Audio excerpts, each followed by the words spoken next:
Paola y Paula y Natalia. Tranquila Paola, que no, yo este encuentro es corto, porque la idea es poder como continuar con lo que se empezó a trabajar el jueves con los aspectos éticos de las pruebas, pero ya cada uno desde el área de su práctica, es decir, desde lo clínico, desde lo organizacional, desde lo social. Entonces aquí voy a ampliar el tema de las pruebas en organizacional. Entonces procuraré ser concreta y pues comencemos para poder aprovechar el tiempo. Bueno, lo que les decía, esta es nuestra tercera asesoría grupal. Recuerden que nosotros manejamos varios espacios que son destinados para el acompañamiento y la formación, pues apoyo en su proceso. Entonces esta es nuestra tercera asesoría grupal. El tema de hoy es las pruebas en psicología organizacional. Rápidamente les voy a comentar esto, pero igual lo hablé el jueves. Entonces, los tipos de test que encontramos por la forma de dar instrucciones, por su administración, por la forma o tipo de respuesta que exigen. ¿Me están escuchando bien?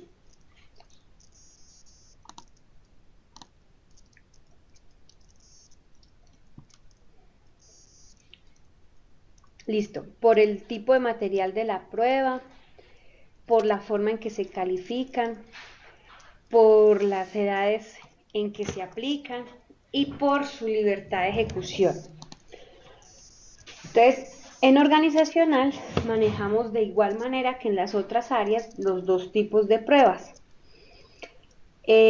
Las pruebas objetivas que sirven para evaluar diferentes factores o rasgos como por ejemplo la personalidad y son esas pruebas que se aplican generalmente por escrito o que ya están sistematizadas, que los reactivos se basan en respuestas cerradas. Tienen obviamente unas escalas de calificación como por ejemplo opción múltiple, verdadero, falso. Incluso podríamos considerar acá las escalas de tipo Likert.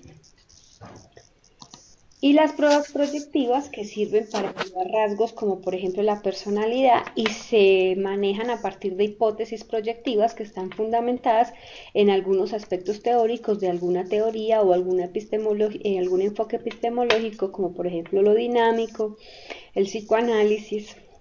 Entonces, acá las preguntas, no, a diferencia de las objetivas, se dan instrucciones abiertas y a partir de eso el evaluado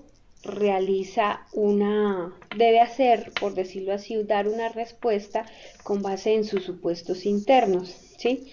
Esas pruebas proyectivas tienen dos características fundamentales. Los reactivos son estímulos ambiguos.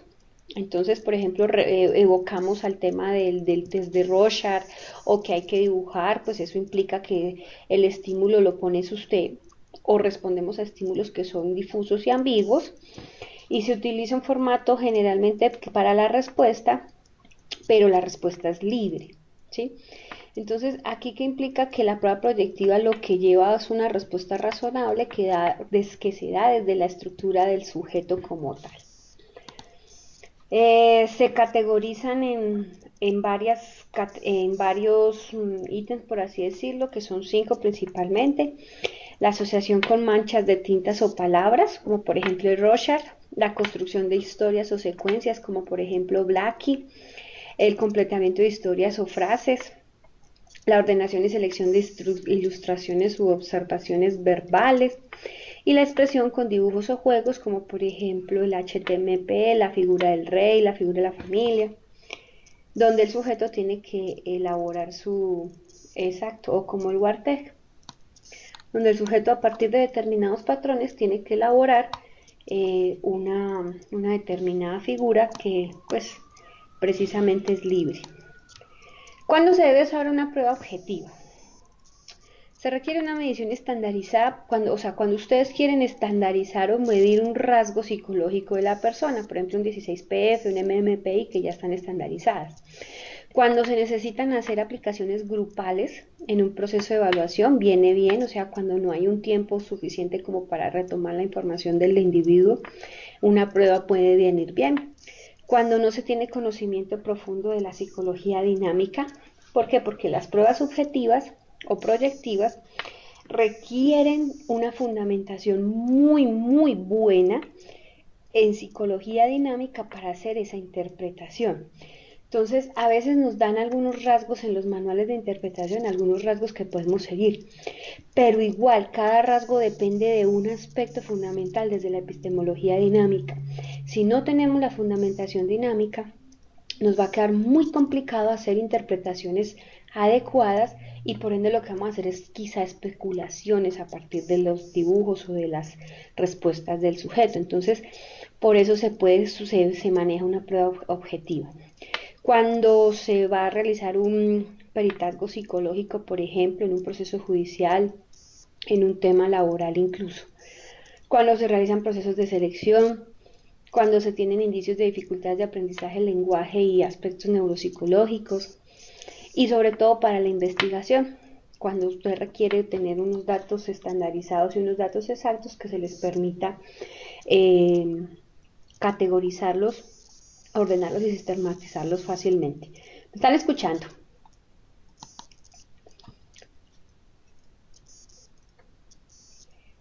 Bueno, ¿cuándo se debe usar una prueba proyectiva? Entonces, una prueba proyectiva es útil cuando se trabaja, por ejemplo, con niños para profundizar en el conocimiento de angustias, temores, ansiedades y fantasías. Pero vuelvo y repito, es necesario tener una muy buena fundamentación en psicología dinámica, ¿sí? Por eso, por ejemplo, los que trabajamos enfoques desde lo cognitivo, desde lo conductual, incluso algunos humanistas o incluso algunos gestálticos utilizan más pruebas objetivas que proyectivas. Cuando el niño presenta, por ejemplo, dificultades para la verbalización, problemas de lenguaje, ¿sí? Entonces viene bien, por ejemplo, aplicarle un test de dibujo que implique dibujo o que implique señalamientos, que sea fácil de aplicar. Cuando el nivel de la escolaridad de la persona que se está evaluando es muy bajo, cuando no se comprenden las instrucciones o cuando la persona no sabe leer ni escribir, pero sí, por ejemplo, se le facilita dibujar. Cuando se requiere hacer un estudio más profundo de la personalidad, en el trabajo con los adolescentes, como para que expresen mejor manera las emociones, en el trabajo clínico, cuando se busca formular hipótesis, pero muy orientadas hacia el tema de la intervención dinámica o psicoanalítica. ¿Sí? Bueno, ¿qué tipos de pruebas se manejan en selección de personal? Manejamos varios grupos, principalmente las pruebas de inteligencia general. Esas pruebas lo que buscan es clasificar, como por decirlo así, los conocimientos, no los conocimientos de las personas, sino las habilidades que tienen las personas para resolver problemas. Entonces se manejan desde dos aspectos, el factor G o el coeficiente de inteligencia, el IQ, y eso indica cuál es la capacidad de esa persona para resolver problemas. Partamos de una cosa y es que acuérdense que la inteligencia no es lo que tanto se sabe, sino lo que se sabe, cómo le sirve a ese sujeto para solucionar problemas. ¿Sí? Entonces, esa prueba de inteligencia nos da unos baremos y al estar estandarizada nos clasifica a la población. Bueno, pruebas de aptitudes especiales. Entonces buscamos acá la medición de logros obtenidos por una persona después de haber sido sometidos a un entrenamiento especial. Entonces, por ejemplo, yo hice una capacitación en razonamiento, todo el tema de razonamiento abstracto. Entonces yo le puedo aplicar a la persona una prueba más adelante que me indique si esa persona me está manejando razonamiento abstracto o no. Una prueba, por ejemplo, bueno, de lo que se puede acercar a lo que conocemos es, por ejemplo, la Saber Pro, que mide racionamiento abstracto, racionamiento espacial, que medían, bueno, ya no miden todos esos aspectos, lógica matemática, ¿sí? Los test vocacionales se incluyen, por ejemplo, acá. Vienen las baterías de aptitudes múltiples, por ejemplo, el test de aptitudes diferenciales el DAT o el TAD, como lo llaman a veces por sus siglas. Entonces, son útiles cuando se buscan esas aptitudes que le permitirán a una persona desempeñarse satisfactoriamente en una situación.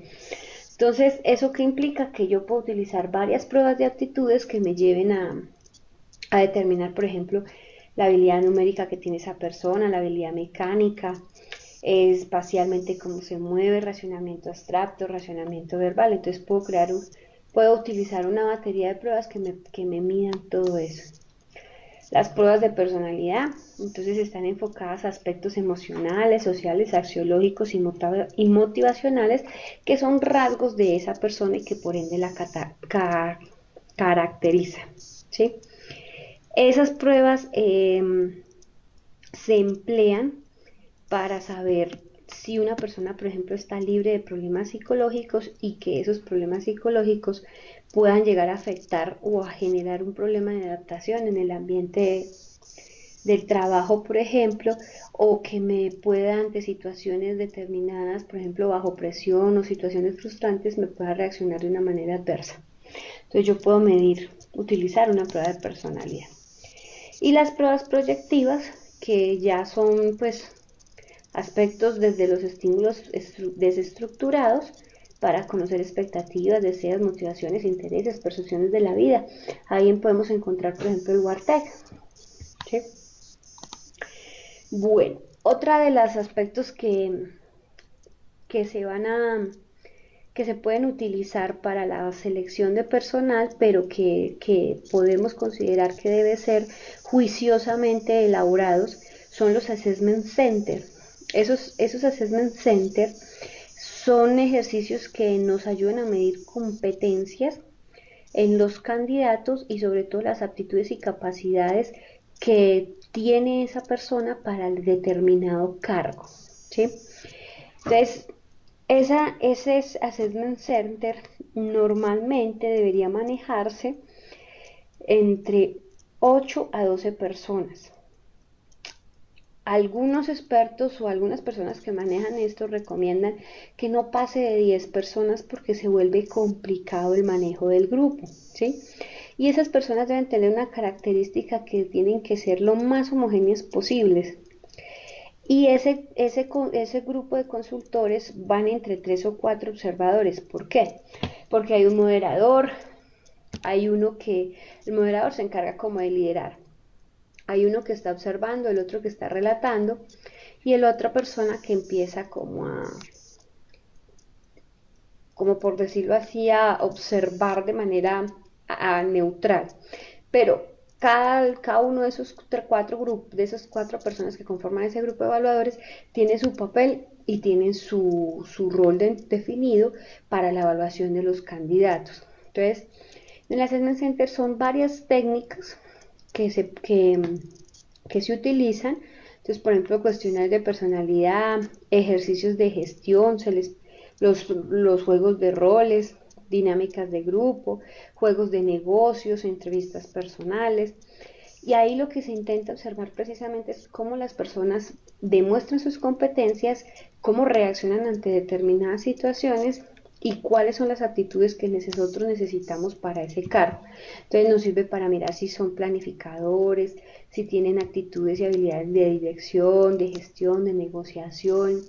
Incluso podemos detectar cuáles son las personas problemáticas y que a futuro nos pueden generar inconvenientes en ese grupo. ¿Sí? ¿Qué es lo que se hace en el Assessment Center? Primero que todo, pues un contacto inicial. Siempre, toda actividad que hagamos, sea individual o sea grupal, siempre debe tener un contacto inicial, un rapport o un momento de encuadre, de contextualización, bueno, llámenlo como quieran, pero siempre tiene que hacerse un contacto inicial.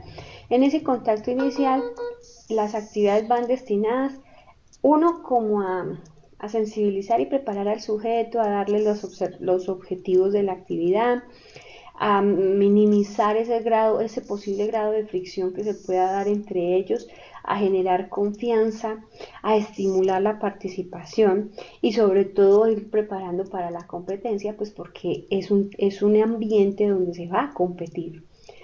¿Por qué se compite? Por un puesto, por un cargo, ¿sí? Y el que mejor muestre las competencias que yo ya he definido para mi cargo, pues será el posiblemente seleccionado. Luego, ¿qué se hace? Se le pide a cada uno de los participantes que realice, pues, como una actividad personal para que se muestre frente al grupo, ¿sí? Entonces, por eso se dice que es realizar una observación uno a uno de cada participante para medir la desenvoltura de la persona ante el resto del grupo, ¿sí? Entonces, ya sea, hay algunas personas que, por ejemplo, lo hacen muy simple y es el hecho de solamente presentarse. Y ustedes, si alguna vez tienen la oportunidad de aplicarlo, se darán cuenta que hay personas que hasta decir su nombre les puede causar ansiedad, por timidez, por déficit de habilidades sociales, por la misma ansiedad que genera la competencia, la participación. Entonces, lo que se busca es de todas maneras cómo la persona se muestra entre los demás. Bueno, se trabajan actividades en grupo, luego, ¿qué se busca? De evaluar precisamente ese comportamiento y cómo se adoptan los roles de las personas en ese grupo. ¿Por qué? Porque yo estoy revisando cómo ese participante se me está adaptando a una posible situación que se me pueda dar. Entonces, normalmente uno les presenta, por ejemplo, un caso. Eh, Les pone una situación a trabajar y ahí a partir de eso usted no le define los roles. Ellos entre ellos se tienen que definir los roles. Entonces lo que permite eso es que uno vaya identificando quién es el líder, quién es el polémico, quién es el mediador, ¿sí? Quién es el tímido, quién es el neutral. Entonces todo eso va generando una forma de adaptación y esos son también criterios de competencia, criterios pues por decirlo así de descalificación o de calificación de la persona.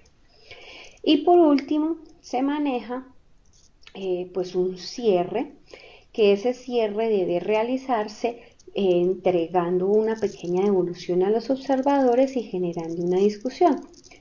Entonces, puede ser que yo como complemento de la actividad en grupo los ponga a que me comenten cuál es el resultado de esa actividad, cuáles son esas habilidades, por ejemplo, positivas que se están presentando dentro de los participantes, si yo necesito evaluarlas, dependiendo las características del cargo, y hago una evolución en términos de decirles, este ejercicio será evaluado, será tenido en cuenta, ¿sí? Los resultados se darán, los resultados de todo el proceso se darán al finalizar la tarde o mañana le será contactado usted por correo o electrónico o por teléfono si ha sido aceptado, si no ha sido aceptado, ¿sí? Entonces, siempre es bueno abrir muy bien y cerrar muy bien. ¿Por qué? Ustedes saben que un proceso de selección genera muchas expectativas y normalmente las expectativas es pues a quedarse con el cargo. Entonces eso también puede generar frustración. Entonces hay que en medio de todo cerrar muy bien los procesos para evitar que las personas pues nos tengan dificultades en esos cierres. Otra forma de hacer actividades para la selección de personal son las entrevistas. Entonces tenemos 6 tipos de entrevista. La entrevista libre, en el que se marcan unos objetivos sobre la información, pero el diálogo se conduce con libertad. Obviamente aquí hay que en medio de todo tener una consideración sobre todo en el tiempo, ¿sí? Porque no podemos durar toda la tarde con una persona, ¿sí? Se maneja la entrevista planificada, que ya es un cuestionario. Normalmente los procesos de selección se manejan desde este tipo de entrevista, donde usted ya deja específicamente qué es lo que quiere responder de esta persona y de hecho usted se las va a preguntar a todos los candidatos que vaya a entrevistar, ¿sí? Puede hacer entrevistas múltiples, es decir que esa persona va a ser entrevistada por 3 o 4 personas más, ¿sí? Entonces, digamos, por ejemplo, yo hago una entrevista, solamente dejo entrar un sujeto, pero está el gerente de la empresa, el director del área, la jefe de recursos humanos y el psicólogo. Entonces, esas cuatro personas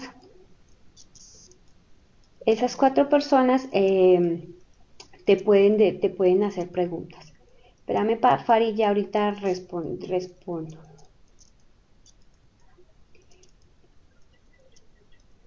Bueno, normalmente, bueno, siguen las preguntas, por ejemplo, de tensión, que es donde se somete al candidato a presión o a solucionar problemas. Entonces, yo lo puedo manejar desde estudios de caso o lo puedo manejar desde incluso, a veces es un poco, bueno, falta de ética incluso la forma en que se maneja, pero no es que la técnica sea mala, sino que es la forma en que se maneja la técnica. Yo puedo, por ejemplo, una persona instigarla o puedo una persona provocarla para que yo sepa cómo es que la persona me reacciona ante determinadas situaciones. Entonces, por eso se llaman entrevistas de tensión, ¿sí? Pero hay que saberla manejar, pues para que no se vaya a pasar la mano, por así decirlo, con la dignidad de la persona. Hay entrevistas de grupos que son a varios candidatos, pues se les plantea un tema, que es una entrevista que también es un sistema muy utilizado, que no llega a ser un assessment center, sino que es formular la pregunta y a ver cuál responde. ¿Sí? La idea obviamente es que todo responda. Y la entrevista profunda, que ya se hacen preguntas sobre distintas áreas de ajuste o de la vida del solicitante. A veces uno, bueno, no sé si les ha pasado, a veces cuando uno presenta una entrevista, que le preguntan, por ejemplo, aspectos de la vida sexual, pues uno dice que tiene que ver eso con el trabajo, pero depende del tipo el objetivo que te quiera o que quiera obtener el entrevistador y que también requiera el cargo. Pues porque a mí que me interesa de pronto un operario o algo así. Entonces hay que saber enfocar muy bien las preguntas para indagar las áreas de ajuste, pero hacerlo de una manera muy adecuada y muy completa sobre todo. Bueno, listo, Dora, ahorita nos cuentas. Bueno, tipos de preguntas en la entrevista. Hay preguntas cerradas, entonces limitan la conversación. No significa que, por ejemplo, se me vuelva un cuestionario, pero sí se me van, yo puedo decir, un tipo de pregunta cerrada es, en sus anteriores trabajos, usted ha tenido dificultades en su empresa, en esa empresa, por haber sustraído algún elemento de su trabajo que no debía por qué sacarlo. En pocas palabras, usted robó o no robó. Entonces usted tiene que responder sí, no. ¿Sí? Incluso puede dársele la oportunidad a la persona de ampliar la respuesta, pero lo ideal es ser concreto. Preguntas abiertas que se favorecen la conversación, que normalmente son las más cotidianas. Las provocadoras, que se relacionan mucho con este tipo de entrevista bajo presión, que yo les hablaba aquí, entrevistas de la número 4, la detención. Entrevistas en preguntas enfocadas, son relacionadas con el solicitante específico. Entonces, por ejemplo, cuando yo tengo mi cuestionario ya listo y sé que esas 10 preguntas a los 20 candidatos que voy a entrevistar para el cargo se las voy a hacer. Pero cuando hice el estudio de la hoja de vida me llama la atención que determinada persona tiene ciertas características dentro de su currículum. Entonces yo puedo elaborar una pregunta para esa persona específicamente y la puedo enfocar a determinada situación. Desempeño pasado, cómo ha sido, pues enfocadas a la conducta real, cómo ha sido el desempeño de esa persona en otras situaciones o en otras actividades, y las hipotéticas, que están muy destinadas, por ejemplo, a solucionar problemas o a saber cómo es el proceso de toma de decisiones de la persona. ¿Sí? Entonces, por eso dice que se supone en una situación asumida o vivida o vida real. Entonces, yo le puedo plantear, por ejemplo, un pequeño caso de mi empresa que tiene que relacionarlo y la persona me tiene que responder al respecto. ¿Qué haría en ese caso? Bueno, preguntas cerradas, las que yo le comentaba. ¿Usted ha robado en sus anteriores trabajos? ¿Usted ha robado? ¿Sí? No. Listo. Dígame por qué. Si el entrevistador tiene a bien permitirlo. Si no, ahí perfectamente, sí, no, listo. ¿Sí o no? Preguntas abiertas, pues ya son preguntas que van más, cuénteme cómo es su familia, cómo se constituye su familia, cuántas personas son su familia. ¿Mm? Preguntas provocadoras. eh, usted, usted se considera una persona problemática y yo noto que usted es una persona problemática. Yo veo en su comportamiento que usted es una persona problemática, entonces claro, yo lo estoy provocando porque estoy buscando, como entrevistador estoy buscando si la persona realmente me valida que es problemática o no es problemática, ¿sí?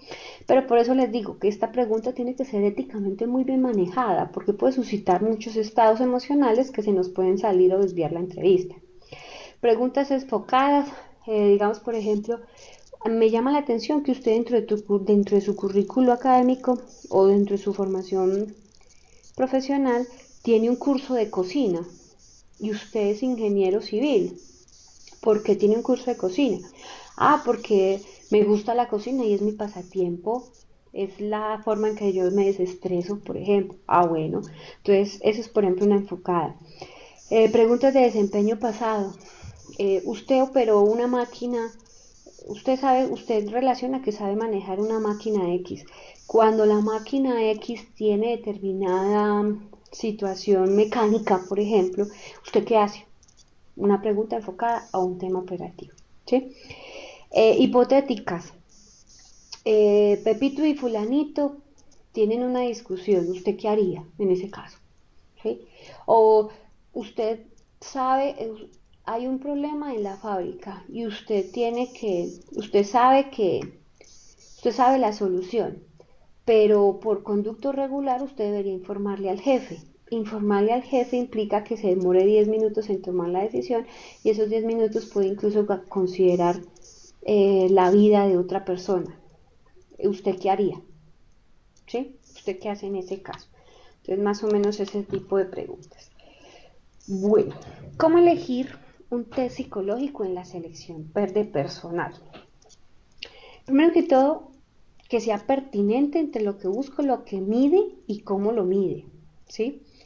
Entonces, digamos, por ejemplo, no tenemos recursos para hacer pruebas, pero yo puedo utilizar perfectamente una muy buena entrevista, plantear una muy buena entrevista, hacer unos muy buenos casos basándome en eso. Entonces yo lo puedo plantear, ¿sí? ¿En qué es lo que busco?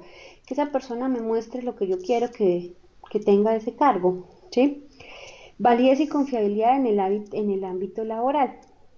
Entonces, que ese test mida lo que dice medir y que siempre los resultados sean confiables, que siempre mida lo mismo.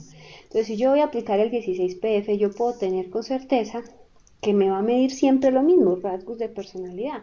Nunca me va a medir, hoy me va a medir inteligencia y mañana me va a medir personalidad, no, siempre me va a medir lo mismo, ¿sí?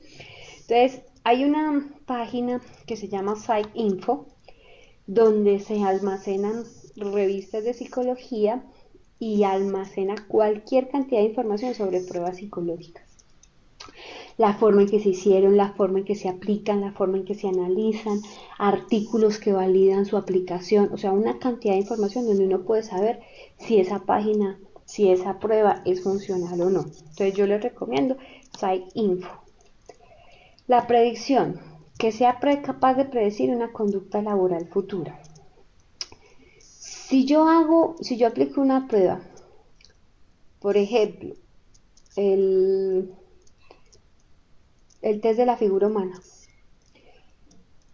¿para qué para qué estoy aplicando ese test de la figura humana? ¿Qué conducta laboral me predice? ¿O qué rasgo me está diciendo que ese trabajador a partir de esa prueba me va a funcionar o no? ¿Sí? Entonces, saber elegir la prueba para que me prediga lo que yo quiero predecir. Regulación, que tenga las licencias autorizadas. Entonces, lo hablábamos la semana pasada, es importante que, ¿ya me escuchan bien?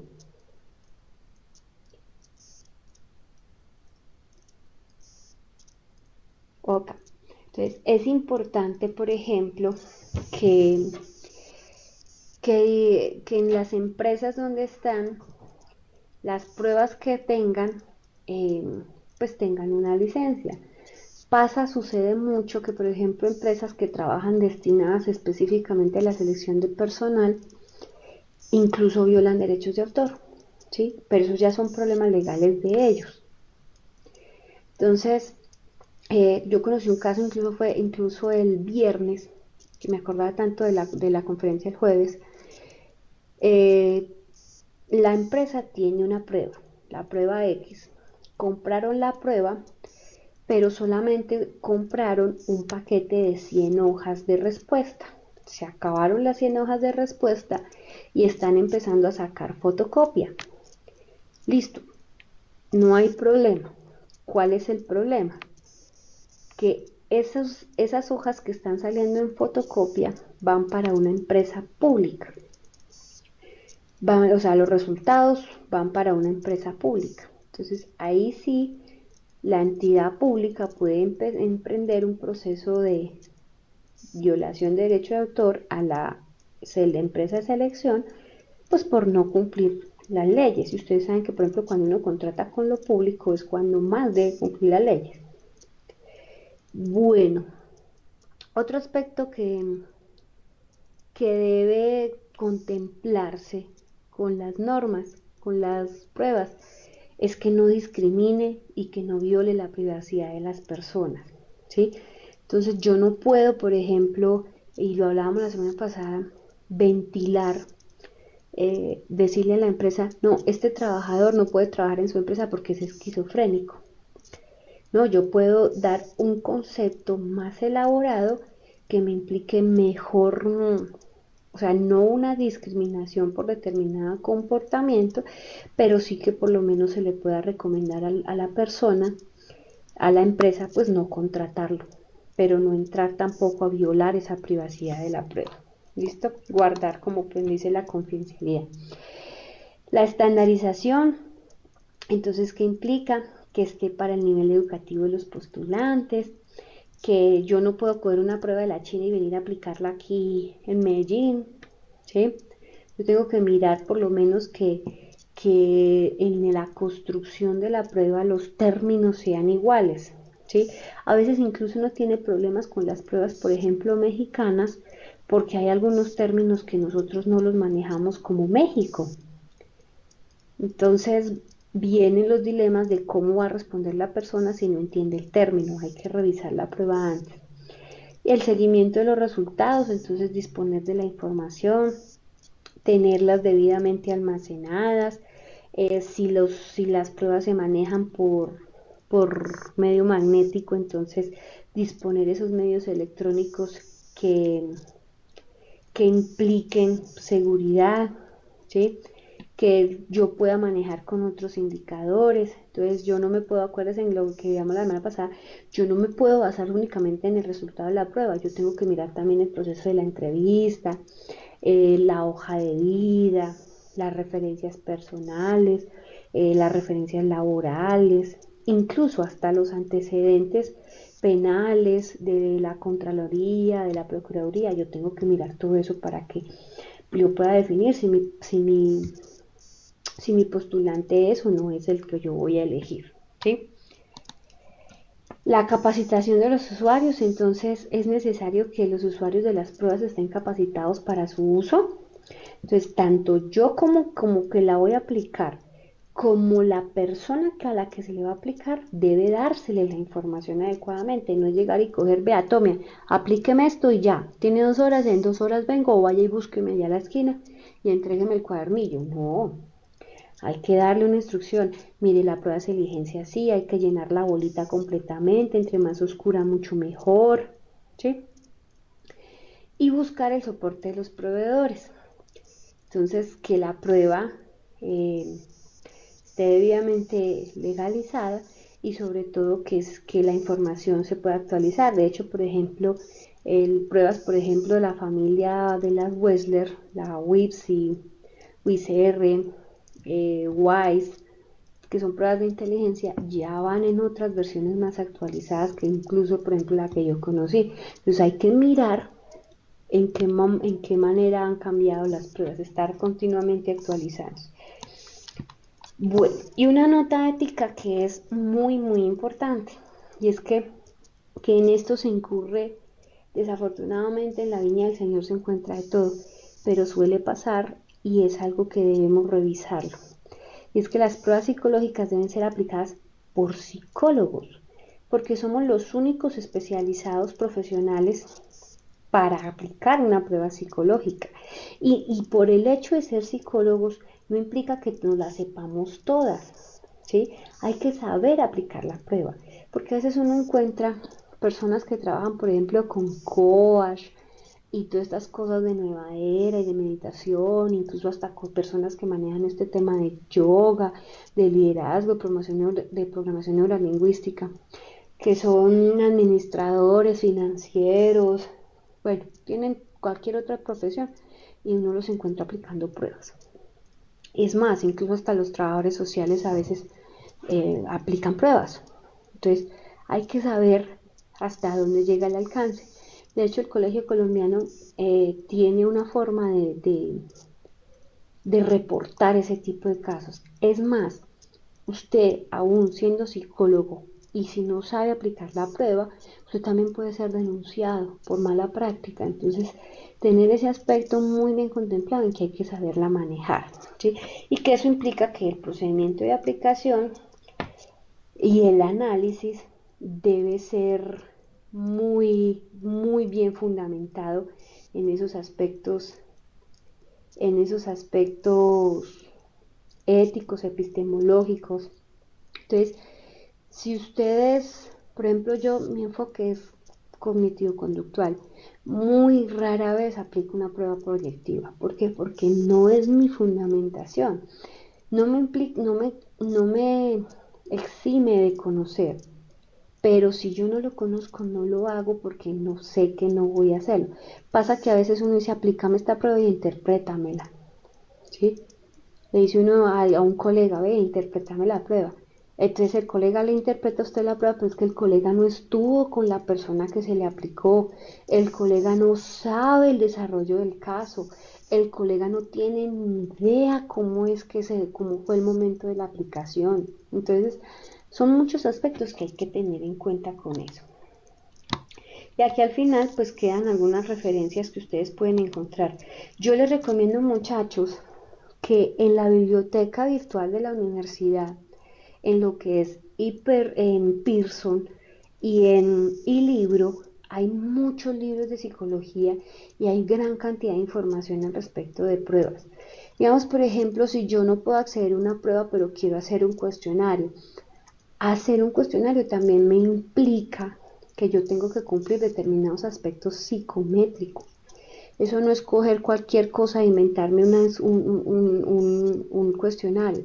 Hay que saber cómo elaboro la pregunta. Hay que hacer un pilotaje, es decir, aplicárselo a una muestra que sea significativa y que sea muy parecida a la persona, a las características de las personas finales, para yo pueda saber cómo lo voy a, que a pilotear y cómo voy a saber. Entonces, cuando uno va a hacer, por ejemplo, cuestionarios y encuestas, hay que aplicar a principios de investigación, cómo se redacta un cuestionario y una encuesta desde lo que se maneja en investigación. Bueno, entonces no sé si tienen, venga, despejamos las preguntas.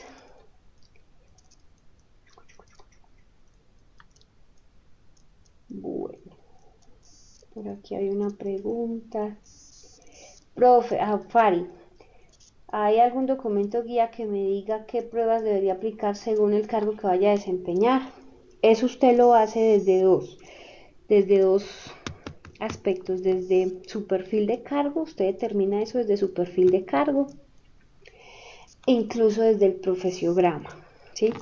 Entonces usted determina si esa persona, ese cargo necesita, por ejemplo, examen médico, análisis de laboratorio, prueba psicológica. Usted determina eso desde el perfil de cargo. Listo. Bueno, ¿cuál es la más usada en selección en empresas medianas? Normalmente la entrevista individual y entrevista grupal. Y ya si esas empresas tienen un acceso a un psicólogo, 16 PF, para rasgos así como de personalidad. Bueno, yo soy coach ontológica y tengo muchos colegas que aprueban pruebas, incluso si quieren pueden hablar, tienen los micrófonos, habilitar los micrófonos. Paula, cuando te refieres a escalas, a qué hace referencia? ¿Escalas de qué?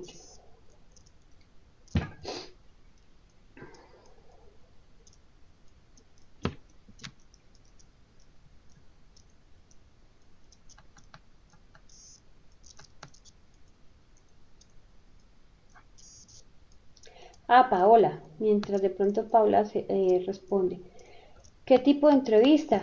Usted puede hacer una entrevista combinando las diferentes tipos. Usted puede hacer una entrevista planificada, ¿sí? Con preguntas que vayan cerradas, abiertas, preguntas provocadoras, preguntas enfocadas. O sea, tú puedes manejar una entrevista planificada y ya de acuerdo a eso determinas también tu número de candidatos, el tiempo que tengas para hacer los procesos de selección.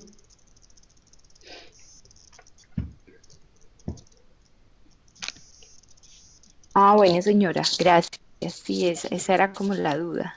Gracias. Bueno, listo. ¿Qué es lo importante? Que las preguntas estén bien hechas. Cuando ustedes hagan entrevistas, primero aplíquensela a ustedes por así decirlo. Y busquen una persona que tenga unas características similares a quien le puedan aplicar también esa entrevista para validar. Decir, por ejemplo, ay, vea, esta pregunta me pregunta 2 veces el mismo tema.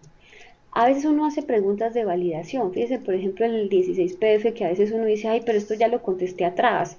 Pero son preguntas de validación.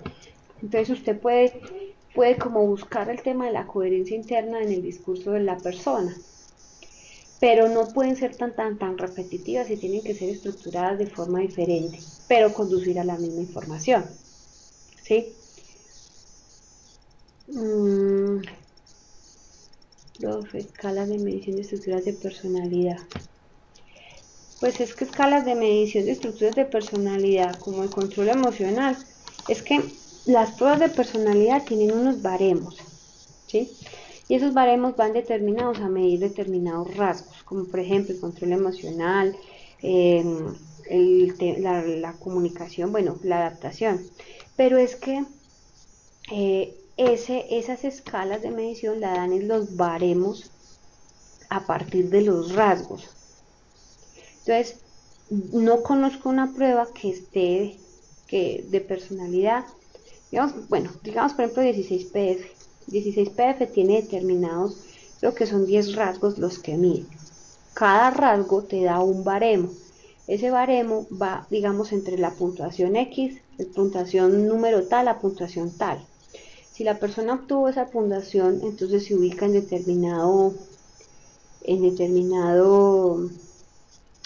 percentil o cuartil, y eso te está diciendo si la persona tiene o no tiene el rasgo. Cuando uno hace el análisis de los diferentes rasgos, sí, o sea, usted tiene que hacer análisis de cada rasgo y después tiene que hacer un análisis de todos los rasgos. Y a partir de eso es que usted establece los rasgos de personalidad de la persona. Ah, bueno, aquí hay una cosa que quería comentarles. La universidad, si bien no tiene, o sea, la universidad tiene unas pruebas, pero es que es muy difícil y no hemos podido encontrar el mecanismo de poder hacerlas, por decirlo así, llegar a ustedes o que ustedes accedan a ellas. ¿Por qué? Pues porque es que, bueno, los que están en Medellín, vaya y venga, pero es que hay personas que están en el Amazonas, hay personas que están en La Guajira, hay personas que están en Arauca, hay personas que están en Tumaco. Entonces, decir que, por ejemplo, yo voy a mandar una prueba, yo necesito una prueba tal, mándamela por correo. Eso implica gastos, eso implica cuidado de la prueba, esas pruebas no pueden ser manejadas así tan de correo. Esas pruebas tienen pues ciertas custodias, ¿sí? Entonces, la universidad lo que generamos fue una estrategia de facilitar o crear videos tutoriales de aplicación de las pruebas. Entonces, si ustedes necesitan alguna prueba, venga, ya les digo, les doy a conocer cuáles son las pruebas, los tutoriales que tenemos. Digamos, por ejemplo, yo necesito el CUDER, entonces nosotros les podemos facilitar eh, los videos, organizamos una sesión en el que yo les pongo el video tutorial y ustedes revisan el video tutorial y ya tienen como idea de cómo se aplica la prueba. Eso obviamente no les exime de conocer a profundidad, pero por lo menos los, exacto, sí, por lo menos les acerca un conocimiento. Sí, hay pruebas desde 300.000 pesos hasta 4 millones de pesos. Hay pruebas hasta de 7 millones de pesos. Las baterías, por ejemplo, neuropsicológicas son muy costosas y no se las venden a cualquiera, se las venden solamente a personas que tengan la tarjeta profesional. Entonces, de hecho, hay muchos centros, a ver que no me quiere cargar, hay muchos centros de profesionales que, por ejemplo, aquí en Medellín hay una asociación de psicólogos que se creó y ellos han ido comprando las pruebas y ya son una empresa prácticamente que trabaja con ese negocio de las pruebas. Entonces ellos se las aplican, se las analizan o alquilan la prueba con determinadas condiciones, pero tienen que ser profesionales sí o sí, ¿sí? Y ojalá pues que uno pueda como profundizar, digamos por ejemplo las personas que utilizan el Wartec, los distribuidores del Wartec hacen una capacitación y certifican a las personas que van a aplicar eso en 8 o en 16 campos y le dan esa licencia para aplicarla. Si usted no tiene la licencia no la puede aplicar. Entonces son aspectos éticos que también de alguna u otra manera las editoriales y las organizaciones se, se unen como para pues garantizar esa reserva con las personas. Permítame en un segundo, voy a mirar las pruebas, mostrarles qué pruebas tenemos, qué tutoriales tenemos.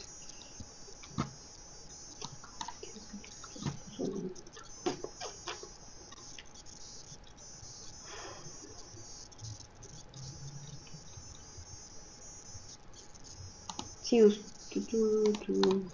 si tienen alguna otra pregunta, portafolio de servicios.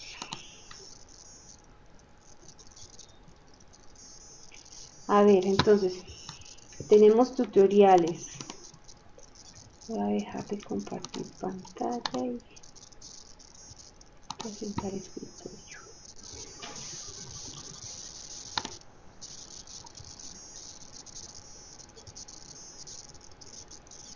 Me avisan por favor cuando estén viendo mi escritorio.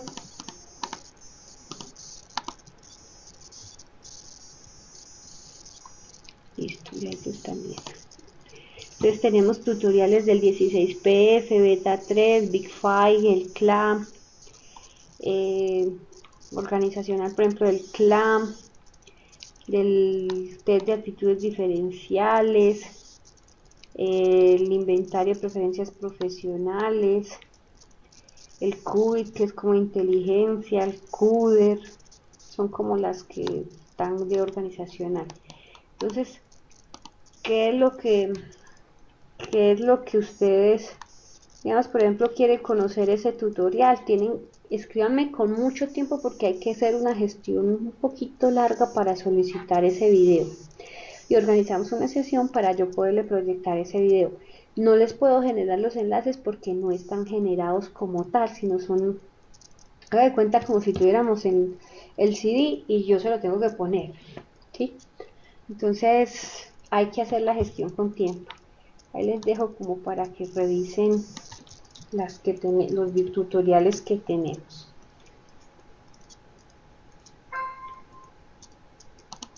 ¿Listo? Si no, la página que yo les recomendaba, el Sky Info, ya le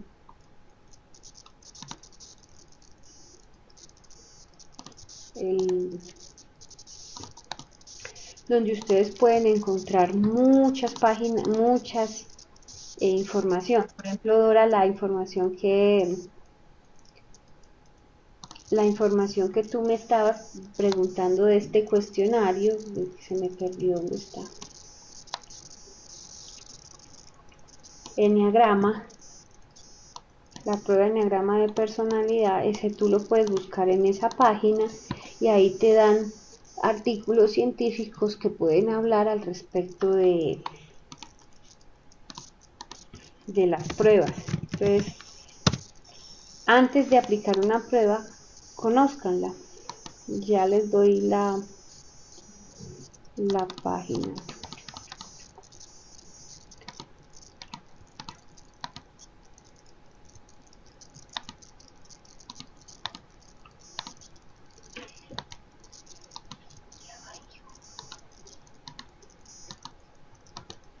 Y ahora se me perdió. Psych Info.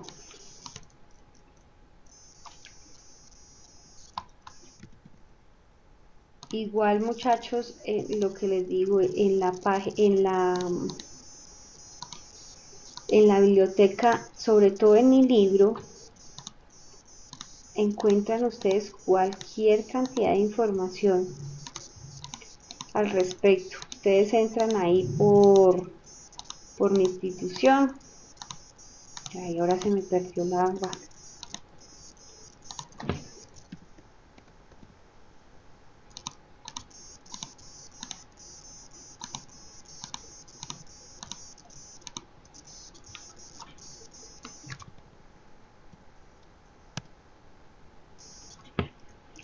Esa página. Venga, virtual.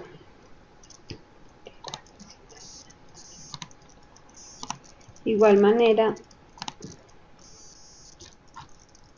ustedes entran aquí en mi institución